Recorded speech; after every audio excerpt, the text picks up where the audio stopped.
Hi friends, how to earn money without investment అనేది దాంట్లో first ఏంటంటే జాబ్స్. మీకు నచ్చిన స్కిల్ ఏదైనా వచ్చా, ఫోటోషాప్ వచ్చా, ఎడిటింగ్ వచ్చా, లేకపోతే ఫోటోలు బాగా తీయగలుగుతారా? సో ఇవన్నీ స్కిల్స్ అన్నమాట. లేదు మీకు కోడింగ్ వచ్చా, ఐటీ సెక్టార్లోకి వెళ్ళచ్చు. సో ఇవన్నీ కూడా స్కిల్ ఉంటే చాలు, మీకు ఎలాంటి ఇన్వెస్ట్మెంట్ అక్కర్లేదు, మీ స్కిల్లే ఇన్వెస్ట్మెంట్. సెకండ్, ఏజెంట్స్ అంటే ఎలాంటి agents? Insurance agent, real estate agent, వీళ్ళిద్దరికీ కూడా మంచి ఇన్కమ్ ఉంటుంది, కానీ మంచి సర్కిల్ ఉంటేనే ఇవి వర్కౌట్ అవుతాయి. అరే real estate agent, insurance agent అని చెప్పేసి మనం జాయిన్ అయిపోయి వితౌట్ ఇన్వెస్ట్మెంట్ కదా జాయిన్ అయిపోదాం అనుకొని జాయిన్ అయిపోయారనుకోండి, తొందరపడి జాయిన్ అయితే మాత్రం మీకు 10 మంది సర్కిల్ ఉన్నారు అంటే 10 మంది అయిపోయిన తర్వాత మీకు తర్వాత సర్కిల్ ఉండదు. రెఫరెన్స్ అనేది మెయిన్ ఇంపార్టెంట్. ఏంటి? ఫ్రెండ్ ఇలా రెఫరెన్స్ అనేది చేయగలిగే సర్కిల్ ఉంటేనే చేయండి. లేదు మీకు ఒక 50 మెంబర్స్ మంచిగా క్లోజ్గా ఉన్నారా, లేదు 30 మెంబర్స్ ఉన్నారా, గో ఆన్, అంతే. దాంట్లో ఇప్పుడు ఇన్సూరెన్స్ ఏజెంట్గా చేసుకుంటూ కూడా మీరు రియల్ ఎస్టేట్ కూడా చేసుకోవచ్చు. ఎందుకు? జస్ట్ లైక్ ఒక మాట అడుగుతాం, అరే ఒక ప్లాట్ ఉందిరా తీసుకుంటావా? కమిషన్ బేస్డ్ అనమాట. ఈ ఏజెంట్స్ అనేది కమిషన్ బేస్డ్. అలానే అఫిలియేట్ మార్కెటింగ్ అమెజాన్లో కానీ ఫ్లిప్కార్ట్లో కానీ మనము అఫిలియేట్ అకౌంట్ అనేది ఒకటి క్రియేట్ చేసుకోవచ్చు. క్రియేట్ చేసుకొని ప్రోడక్ట్ ఎప్పుడు, ఫర్ ఎగ్జాంపుల్ నా ప్రోడక్ట్ ఉంది, మీరు కొనాలనుకుంటున్నారు, నేను ఒక ఫోన్ గురించి చెప్తున్నా ఈ వీడియోలో. ఈ ఫోన్ గురించి చెప్పేటప్పుడు మీరు కొనాలి అనుకుంటారు, నేనేం చేస్తాను, డిస్క్రిప్షన్లో లింక్ ఇచ్చాను తీసుకోండి అని చెప్తాను. ఆ లింక్ ప్రొవైడ్ చేసేదానికి నేను డైరెక్ట్ మీ ఫ్లిప్కార్ట్ అఫీషియల్లోకి వెళ్తుంది, లేదా అమెజాన్ అఫీషియల్ ప్రోడక్ట్ దగ్గరికే తీసుకెళ్తాను. బట్ కానీ ఆ ప్రోడక్ట్ మీరు కొన్నారు అంటే నాకు ఇంత అని కమిషన్ వస్తుంది అనమాట. Depends upon product. ఇప్పుడు ఫ్యాన్సీ ఐటమ్స్ అయితే ఒకలాగా, క్లాతింగ్ అయితే ఒకలాగా, మొబైల్స్ అయితే ఒకలాగా, ఎలక్ట్రానిక్ డివైజెస్ అయితే ఒకలాగా, స్మార్ట్ వాచ్ అయితే ఒకలాగా, ఇలా నెంబర్ ఆఫ్ ప్రోడక్ట్స్ మీద మనకి కమిషన్ అనేది వస్తుంది. సో లేదు మీ ఫ్రెండ్కే మీరు రెఫర్ చేయొచ్చు కూడా.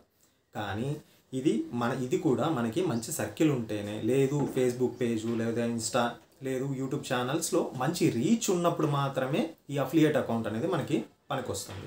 ఇది జీరో ఇన్వెస్ట్మెంట్ అనమాట. అలానే commission based marketing, fourth one. Commission based marketing అంటే ప్రోడక్ట్ ఉంది, ఒక షాప్ కీపర్ ఉన్నాడు, లేదు శారీ షాప్ ఒక ఆమె ఉంది. సో వీళ్ళు ఎవరైనా కానీ, ముఖ్యంగా లేడీస్ కోసం చెప్తున్నాను. So commission based. ఇప్పుడు ప్రోడక్ట్ మీకు ఇప్పుడు 150 అండి, ఇది ఒక సెల్లర్ ఉందనుకున్నాం, సెల్లరు 150 చెప్తుంది, ఒక శారీనో లేకపోతే డ్రెస్సో ఏదైనా కానీ, ఎగ్జాంపుల్కి చెప్తున్నా, 150 చెప్పింది. అమ్మ నువ్వు 200 తీసుకో, 200 చెప్పు, 150కి నాకు ఇచ్చే 50 రూపీస్ నువ్వు తీసుకో అంటారనమాట. సో ఇది కమిషన్ బేస్డ్ మార్కెటింగ్. ఎగ్జాంపుల్కి మాత్రమే చెప్తున్నా. ఈ మామూలుగా షర్ట్స్ కానీ ఇవి కూడా మనము ఇలానే సేల్ చేసుకోవచ్చు. కమిషన్ బేస్డ్ మార్కెటింగ్లో ప్రోడక్ట్స్ కూడా ఉంటాయి. ఏంటి? లైక్ డైలీ యూసేజెస్, ఇవన్నీ కూడా మార్కెటింగ్కి ఎవరికైతే మనం మార్కెటింగ్ చేసి పెడతామో అప్పుడు మనకి కమిషన్ బేస్డ్ ఇస్తారు. ఓకే, నెక్స్ట్ ఫిఫ్త్, 4-వీలర్ 2-వీలర్ సెకండ్ హ్యాండ్ సేల్స్. అంటే ఫర్ ఎగ్జాంపుల్ ఇప్పుడు నాకు తెలిసిన బైక్ ఒకటి ఉంది, ఆ బైక్ని వేరే ఫ్రెండ్కి రెఫర్ చేశాను, లేదు వేరే థర్డ్ పర్సన్కి రెఫర్ చేశాను, బయ్యర్ని ఒప్పించి మా ఫ్రెండ్ దగ్గర ఉన్న బైక్ని నేను సెల్ చేసి పెట్టాను. సెల్ చేయడం వల్ల నాకు 10,000కి 500 రూపీస్ కమిషన్ తీసుకుంటాను. సో ఇలా 50,000 బైక్ వాల్యూ అయితే నా కమిషన్ ఎంత? లేదు 1 lakh బైక్ అమ్మేశాను, నా కమిషన్ ఎంత? లేదు 1000 రూపీస్కి 10,000కి 500 వేసుకున్నా నాకు మంచి కమిషనే వస్తుంది. సో అలానే 4-వీలర్స్ కూడా మీరు గమనించే ఉంటారు, కొట్టి చూడండి ఆటోమొబైల్స్లో 4-వీలర్స్ వాళ్ళు నెంబర్ ఆఫ్ ఛానల్స్ ఉన్నాయి.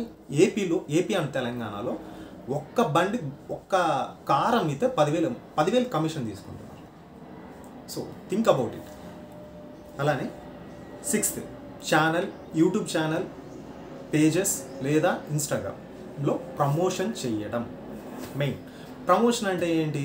ఇది కూడా జీరో ఇన్వెస్ట్మెంట్, మనకేం లేదు. మనకి ఏంటంటే మంచి ఫాలోయింగ్ ఉండాలి. ఫాలోయింగ్ ఉంటే ఈజీగా మనకి ప్రమోటర్స్ అనేవాళ్ళు మన దగ్గరికి వస్తారు. మా ప్రోడక్ట్ ప్రమోట్ చేయండి, లేదా మా పేజ్ని ప్రమోట్ చేయండి, మీరు ఎంత తీసుకుంటారు, మా పేజ్ని ప్రమోట్ చేస్తే మీరు ఎంత ఛార్జ్ చేస్తారు. సో ఈ విధంగా ఉంటాయి. ఇప్పుడు లైక్ ఎనీ మార్కెటింగ్, ఏదైనా మార్కెటింగ్ చేసుకోవాలి అంటే ఇప్పుడు ఎవ్వరు మార్కెటింగ్ చేయట్లేదండి. ఐ మీన్ పబ్లిక్గా ఏది పాంప్లెట్స్ పంచి బ్యానర్లు కట్టి ఎవరు చేయట్లేదు. అంతా కూడా డిజిటల్ మార్కెటింగే చేస్తున్నారు. ఇన్ఫ్లుయర్సర్స్నే యూస్ చేస్తున్నారు. సో మీరు కూడా మీకు మంచి ఫాలోయింగ్ ఉంటే డెవలప్ చేసుకోండి.